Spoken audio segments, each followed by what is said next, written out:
Pag tinanong ka ni immigration tungkol sa income mo, maraming Pinoy traveler yung biglang napapraning. Iniisip nila bakit nila tinatanong yung sweldo ko? Or may karapatan ba silang silipin yung personal life ko? Or panghuhusga ba ito? Well, i-clear natin yan agad, hindi po. Hindi trabaho ng immigration na i-judge yung lifestyle mo. Hindi rin nila goal na ipahiya ka. Ang ginagawa lang nila, verification, hindi validation. Sa immigration logic, simple lang yung tanong, tugma ba yung biyahe mo sa financial capacity mo? At kaya, kailan ba nagiging sapat ang income para sa immigration? Pag-usapan po natin yan dito sa video ito. Ito na naman tayo kabayan. Welcome sa Pila sa Airport, ang official podcast ng The Accidental OFW Channel. Samahan nyo kami sa kwentuhan habang naghihintay sa airport, usapang OFW, travel tips at lahat ng ganap sa biyahe. Ready ka na ba? So sagot tayo agad, walang fixed number. Walang minimum salary na nakapost sa pader ng NAIA para i-follow mo. Ang tinitignan nila, context. Halimbawa, kung yung trip mo ay short, say an trip, 3 to 5 days. Let's say budget airlines, modest hotel at hindi kalakihan yung income mo, reasonable yan. Pero kung Europe trip yung plano mo, 2 linggo, multiple countries, mahal yung mga accommodations, tapos yung declared income mo na mga nasa 15,000 to 20,000 range. Natural lang, may mga follow-up questions.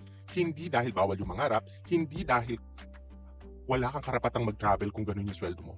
Kundi dahil kailangan nilang malaman paano mo pupuntahan yung trip mo. May utang ka bang ginawa?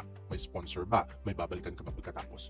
At importante ito, hindi illegal yung mababang income. Ang issue dito ay kapag hindi match yung kwento mo doon sa capacity mo to travel. Dito, maraming travelers yung nagkakamali. May iba na biglang nagiging defensive. Yung iba nag-over-explain. May iba, magsisinungaling. At doon lalong nagiging alanganin yung interview. Kung tinanong ka tungkol sa income mo, yung best approach, be honest, be composed. Hindi mo kailangang magbigay ng eksaktong detalye or breakdown ng mga expenses mo doon sa buhay mo. Ang kailangan lang ay maipaliwanag kung paano naging possible yung biyahe mo. Halimbawa, nag-ipon ka overtime. May bonus or side hustles, may sponsor ng immediate family, or budget travel yung style mo, or matagal nang planado yung trip mo. Lahat yan valid. Kung totoo at kaya mong ipaliwanag. Kung mababa yung monthly income mo, pero may ipon ka, hindi yan contradiction.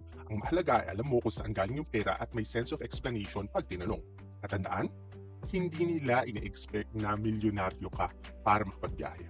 Ang ini-expect lang nila, logical financial story. Kapag tinanong ka tapos yung sagot mo, ewan ko po, basta po may pera po ako, or okay lang po yan, hindi naman po ako gagastos ng malaki. Doon sila magkakaroon ng duda.